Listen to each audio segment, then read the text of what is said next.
ආයිබෝන් දුවල පුතාලා හැම දිනකටම අද අපි 10 ශ්‍රේණියේ තොරතුරු සංනිධින් තාක්ෂණීය විෂය යටතේ දෙවන වාරයට අදාළ පළවෙනි පාඩම ඔපරේටිං සිස්ටම්ස් ගැන කතා කරන්න බලාපොරොත්තු වෙන්නේ. මේ පාඩම හදාරනවා සිංහල මීඩියම් ඉංග්‍රීසි මීඩියම් දෙගොල්ලොම සම්බන්ධ වෙන නිසා මම ඉංග්‍රීසි ටෙක්ස්ට් බුක් එක අරගෙන සිංහලෙන් එක්ස්ප්ලেইন කරලා දෙන්නම්. ඒකෙන් මම හිතන්නේ දෙගොල්ලොන්ටම මේ පාඩමට සම්බන්ධ වෙන්න පුළුවන් හැකියාව තියෙනවා. ඉස්සෙල්ලාම එහෙමනම් අපි බලමු මේ පාඩම කම්ප්ලීට් කරයින් පස්සේ ඔයගොල්ලන්ට මොන මොන විෂය කරුණුද ආවරණය කරගන්න පුළුවන් කියන එක. By completing this lesson you will learn the necessity of an operating system. ඒ කියන්නේ අපි මෙහිම පද්ධතියක තියෙන අවශ්‍යතාවය මොකක්ද කියන එක මේ පාඩමේදී අපි කතා කරනවා. ඊළඟට the function of an operating system. මෙහිම පද්ධතියක ක්‍රියාකාරීත්වය කොයි විදිහටද සිද්ධ වෙන්නේ කියන එක කතා කරනවා. ඊළඟට user interfaces of operating system. මේ පද්ධතිය මගින් අපිට අතුරු මුහුණක් ලබා දෙනවා. අන්න ඒ අතුරු මුහුණත ගැන විවිධ අතුරු මුහුණක් තියෙනවා. ඒ අතුරු මුහුණත් ගැන අපි කතා කරනවා. ඊළඟට services of an operating system. අපි මෙහිම පද්ධතියක මගින් ලබා දෙන කාර්යයන් නැත්නම් සේවාවන් ගැන කතා කරනවා. ඊළඟට types of operating system මේ පද්ධති වර්ග මොනවාද කියන එක කතා කරනවා. ඊළඟට advantages of operating system මේ පද්ධති මගින් අපිට ලබා ගන්න පුළුවන් වාසි මොනවාද කියන එක. ඊළඟට utility programs of operating system මේ පද්ධතියක අපි උපයෝගිතා වැඩසටහන් කියලා කොටසක් අඩංගු වෙලා තියෙනවා. අන්න ඒව මොනවාද කියන එක කතා කරනවා. ඊට පස්සේ අවසානයේදී drivers folders and files ඒ කියන්නේ මේ පද්ධතියක් ගැන කතා කරනකොට අපිට මේ දාවක folders files කියන මෙන්න මේ කොටස් ටික කතා කරනවා. අන්න ඒවා හරියට හඳුනා ගැනීම මේ පාඩමේදී අපි අවසානයේදී කරනවා. එතකොට එහෙමනම් ඉස්සෙල්ලාම අපි යමු introduction to operating system. ඒ කියන්නේ අපි operating system එකක් එහෙම නැත්නම් මෙහිම පද්ධතියක් හඳුනා ගැනීම අපි ඉස්සෙල්ලාම කරමු. A computer consists of hardware, firmware and software. කියන්නේ අපි ගත්තොත් එහෙම පරිගණකයක් කියන උපාංගය අපි සැලකුවොත් එහෙම මේක සකස් වෙලා තියෙන්නේ hardware. ඒ කියන්නේ දෘඩාංග, firmware ස්ථිරාංග සහ software මෘදුකාංග කියන අංග වලින් මෙන්න මේ components වලින් තමයි මේ පරිගණකය කියන එක නිර්මාණය වෙලා තියෙන්නේ. Any physical component of a computer system with a definite shape is called hardware. Examples of hardware include mouse, keyboard, display unit, hard disk, speakers, printer, etc.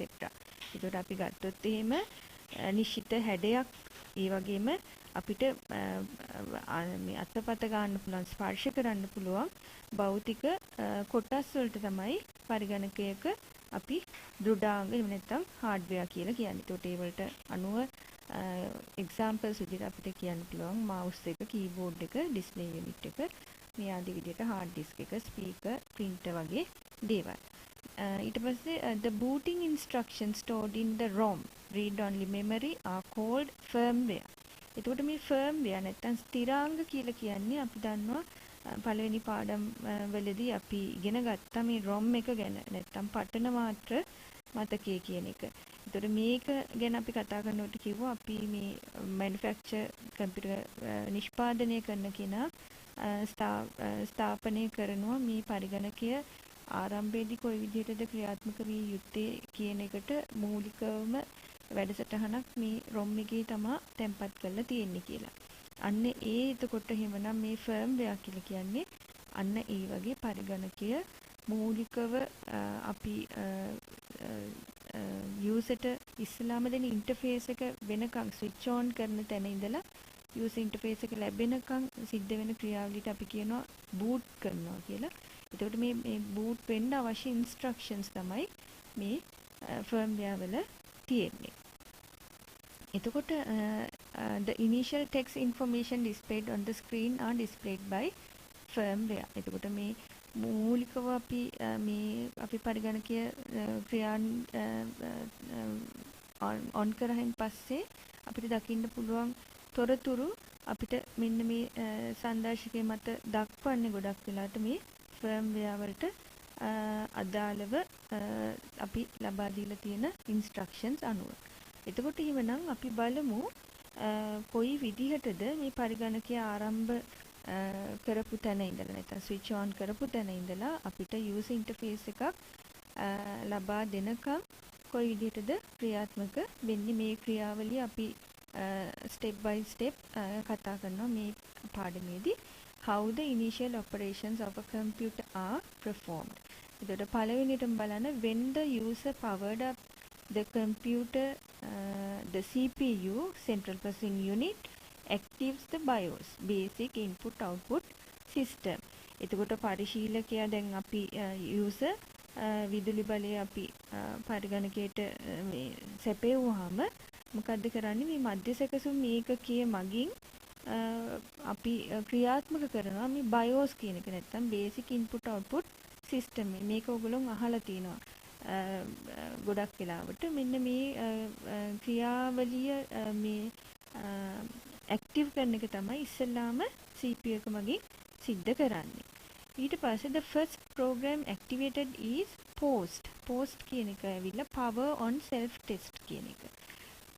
එතකොට එහෙමනම් මේකෙදි ඉස්සෙල්ලාම post කියන program එක තමයි active වෙන්නේ. ඒකෙන් බලන්න using the CMOS memory this checks all the hardware and confirms that all the functioning properly. දැන් මේ CMOS කියලා කියන්නේ complementary metal oxide semiconductor කියන එක. එතකොට මෙන්න මේ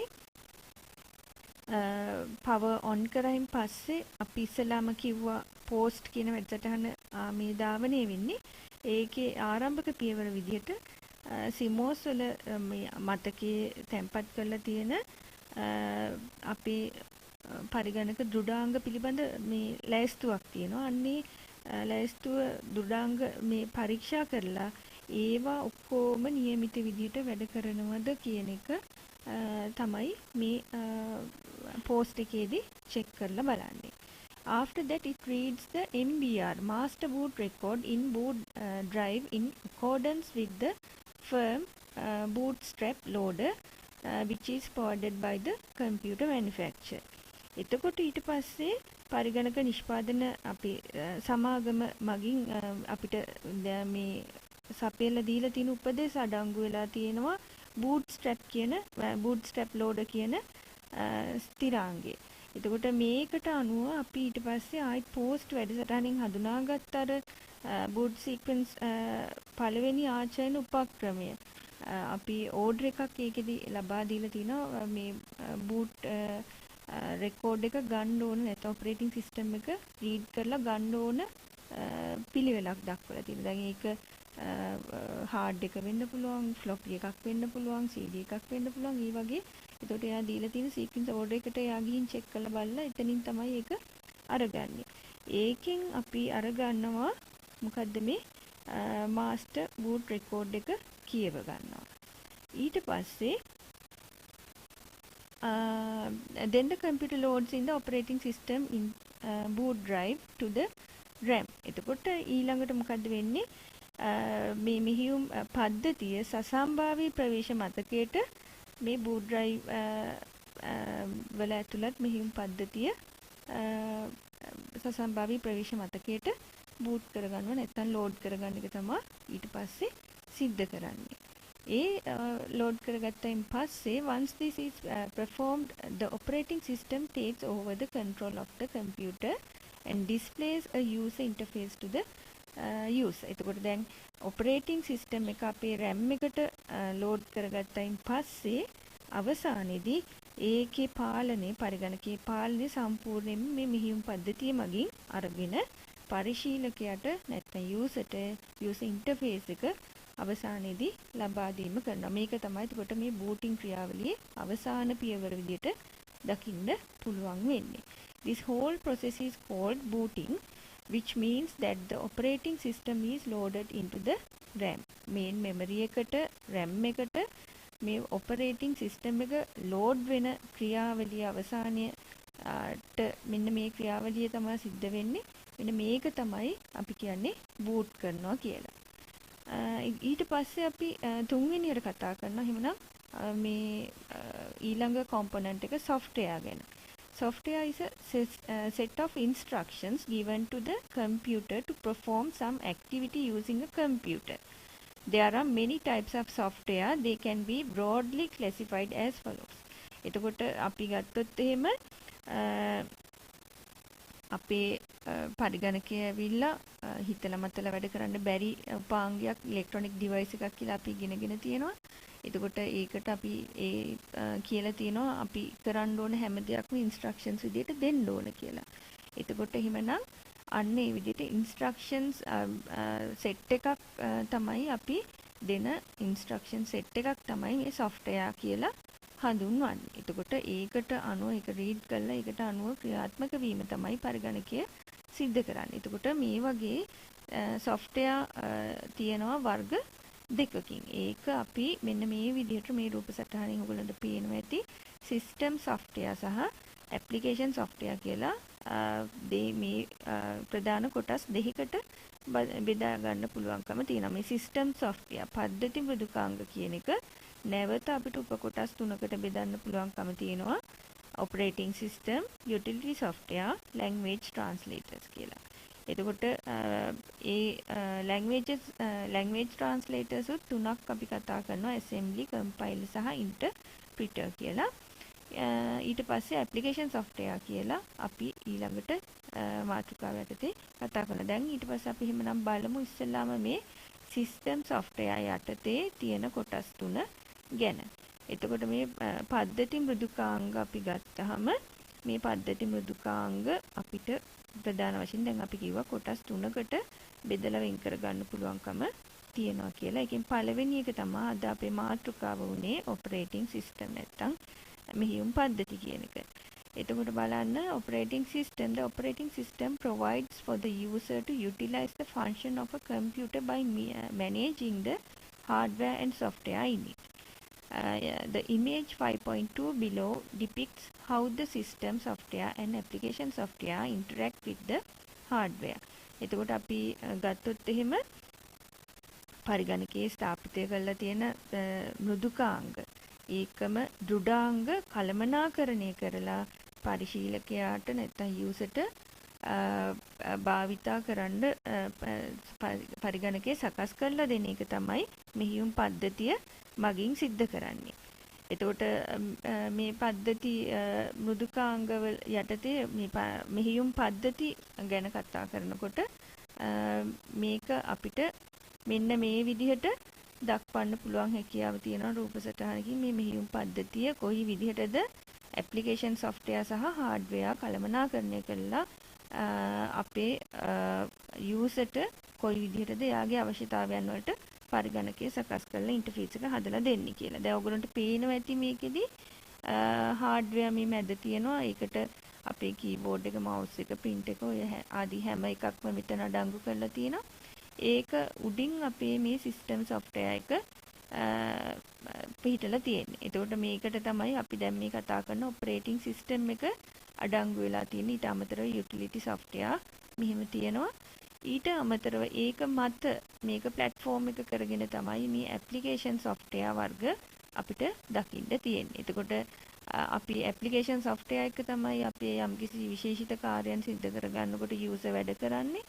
ඒවා අපිට ලබා ගන්න පුළුවන්කම තියෙන්නේ මෙන්න මේ operating system එකේ උදව්වෙන් තමයි.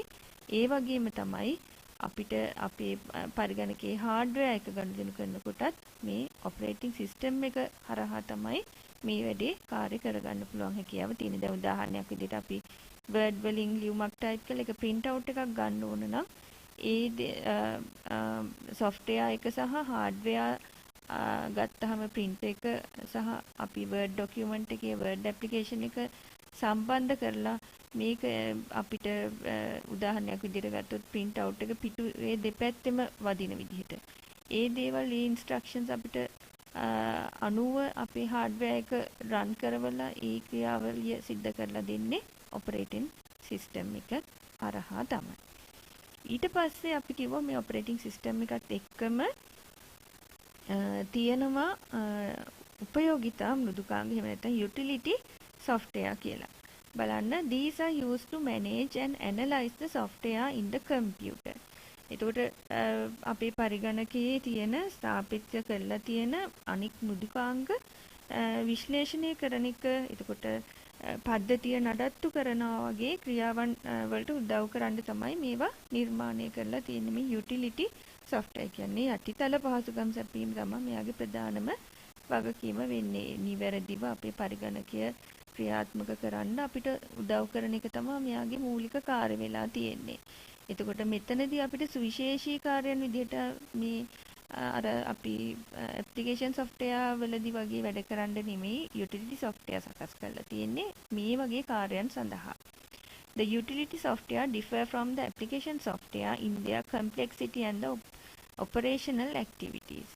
Utility software helps in managing the resources of the computer. However, the application software function in different to utility software. There are many utility software which dedicate to perform certain functions. Some of them are mentioned below. එතකොට අපි ගත්තොත් එහෙම මෙන්න මේ විදිහට antivirus software to protect the computer from the virus infection, disk formatting to prepare the storage device in order to save the files and folders. ඒකට දැන් මේ මෙතන අපිට උදාහරණ දෙකක් දීලා තියෙන utility software වලට antivirus software, disk formatting කියන. antivirus software කිව්වහම අපි දන්නවා අපේ පරිගණක එක්ක වැඩ කරනකොට විවිධ පරිගණක හරහා වෙන්න පුළුවන් අන්තර්ජාලය හරහා එහෙම නැත්නම් storage devices හරහා අපේ පරිගණකයට virus ඇතුල් වෙන්න අවස්ථාව තියෙනවා. ඒවා මගින් පරිගණකයේ විනාශ වෙන්න නොදී ආරක්ෂා කිරීම මේ antivirus software මගින් සිද්ධ කරලා දෙනවා.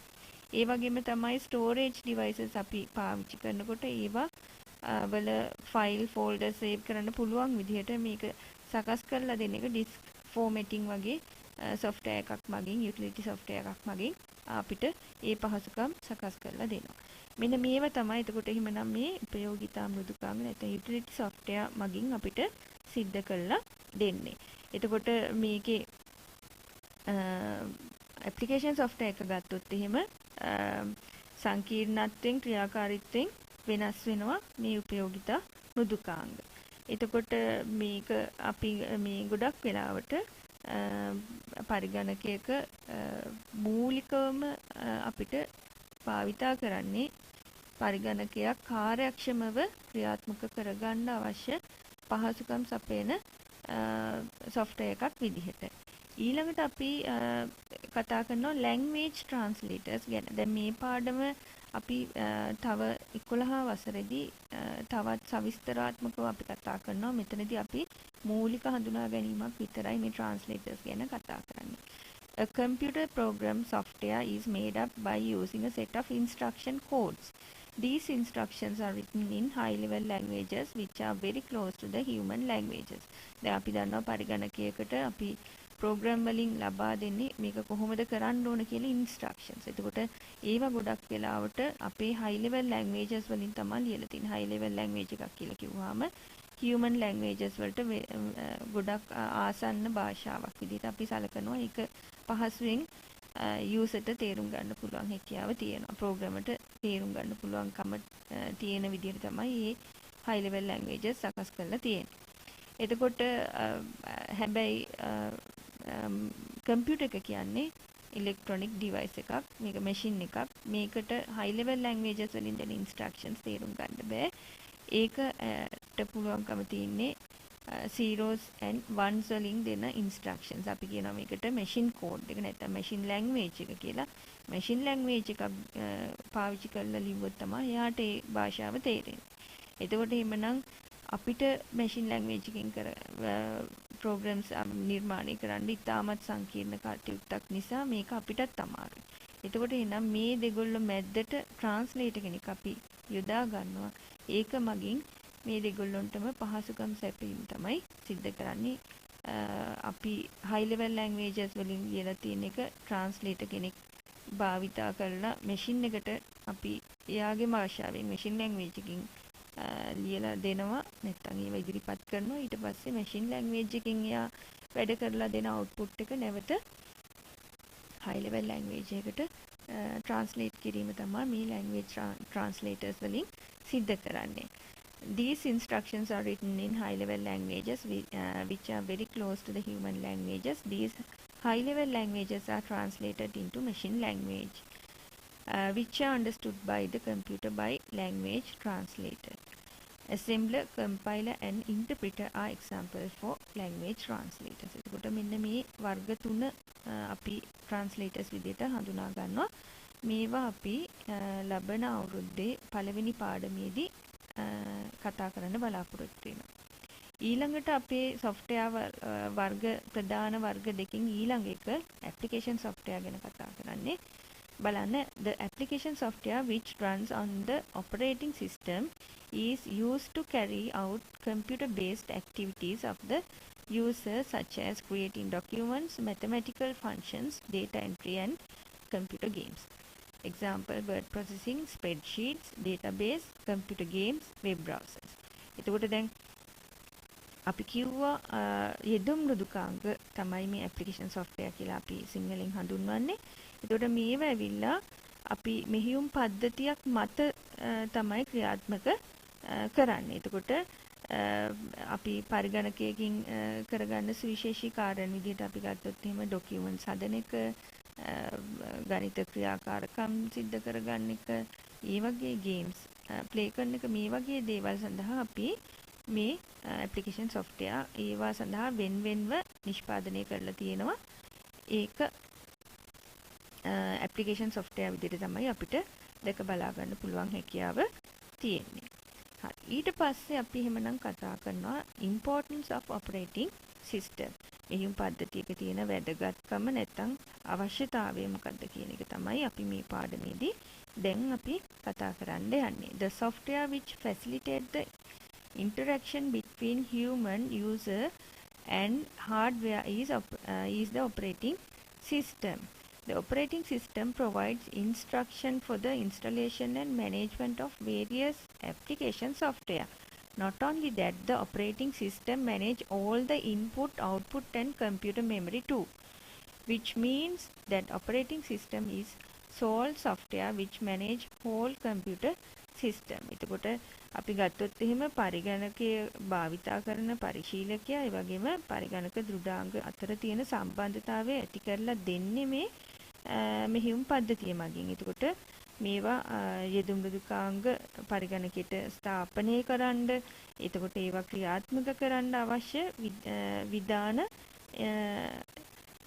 සපයනවා. ඒ වගේම ආදානුපාංග, ප්‍රතිදානුපාංග, පරිගණක මතකය ඒ වගේ දේවල් කළමනාකරණය කරන්නත් මේ අනෙකුත් ස්ථාපනය කරලා තියෙන මෘදුකාංග ඔපරේට් කරන්න හසුරුවන්නත් මෙන්න මේ ඔපරේටිං සිස්ටම් එක තමයි භාවිතා කරන්නේ. එතකොට එහෙමනම් මේ සමස්ත වශයෙන් ගත්තාම පරිගණක පද්ධතියක හැසිරවීම සම්පූර්ණයෙන්ම මෙහියුම් පද්ධතියක් මගින් තමයි සිද්ධ කරන්නේ. දැන් ඒක අපිට මෙන්න මේ පික්චර් එකකින් පෙන්නලා තියෙනවා බලන්න. මෙතන human user ඉන්නවා. ඒ වගේම මෙන්න මෙතන hardware තියෙනවා. ඊළඟට මේ දෙක අතර මැද operating system එක සහ application software other system software අපි අඩංගු කරලා තියෙනවා. එතකොට දැන් අපි application software මගින් තමයි ගොඩක් වෙලාවට පරිගණකයක් මගින් සිද්ධ කරගන්න විශේෂී කාර්යයන් සිද්ධ කරන්නේ. ඒක platform එක විදිහට භාවිතා කරන operating system එක භාවිතා කරලා ඒක මත තමයි මේ application software පරිගණකයේ ස්ථාපනය කරලා තියෙන්නේ. එතකොට මේ application software මගින් සිද්ධ කරගන්න සියලුම වැඩ අපිට කළමනාකරණය කරලා user interface එක හදලා දෙන්නේ මෙන්න මේ operating system එකෙන්. ඒ වගේම තමයි hardware පැත්ත ගත්තත් අපිට අපේ පරිගණකයේ හසුරුව ගන්න මේකේ තියෙන hardware ටික හසුරුව ගන්නත් මේ operating system එක තමයි hardware එක කෙලින්ම ගනුදෙනුව සිද්ධ කරන්නේ. ඒ අපි ලබා දෙන instructions වලට අනුව එයා කරන්නේ hardware එක ඒකට අනුව හසුරුවලා අපිට දෙනවා. එතකොට ඊට අතරමැද අනිත් system software වර්ග utility software ටික අඩංගු කරලා තිනවා. ඒක මගින් මේ hardware සහ operating system එක අතර තව සම්බන්ධතාවයක් ඇති කරලා මේවා තියෙන ක්‍රියාකාරීත්වය කාර්යක්ෂම කරලා යටිතල පහසුකම් සකස් කර දීම තමයි සිද්ධ කරන්නේ. ඊට පස්සේ අපි කතා කරනවා introduction to several operating systems. අපි දැන් operating system එක තියෙන අවශ්‍යතාවය ගැන කතා කරා. ඊට පස්සේ වනම් දැන් අපි කතා කරනවා අපි භාවිතා කරන විවිධ මෙහෙයුම් පද්ධති වර්ග කීපයක් ගැන. ඒකෙදි ඉස්සෙල්ලාම අපි ඇහුවොත් එහෙම ගොඩක් වෙලාට සියලුම අපි භාවිතා කරන පරිගණක වලට ගොඩක් වෙලාවට භාවිතා කරලා තියෙන මෘදුකාංගය ඔපරේටිංగ్ සිස්ටම් එක මොකක්ද කියලා ඇහුවොත් අපිට ලැබෙන උත්තරේ තමයි මේ අපි ඉස්සෙල්ලාම කතා කරන්නේ Microsoft Windows operating system එක කියන එක. එතකොට මේක තමයි මම හිතන්නේ ලෝක පුරා ගොඩක් දුරට ප්‍රචලිතම software එක නැත්නම් operating system එක කියලා අපිට හඳුන්වන්න පුළුවන් හැකියාව තියෙනවා.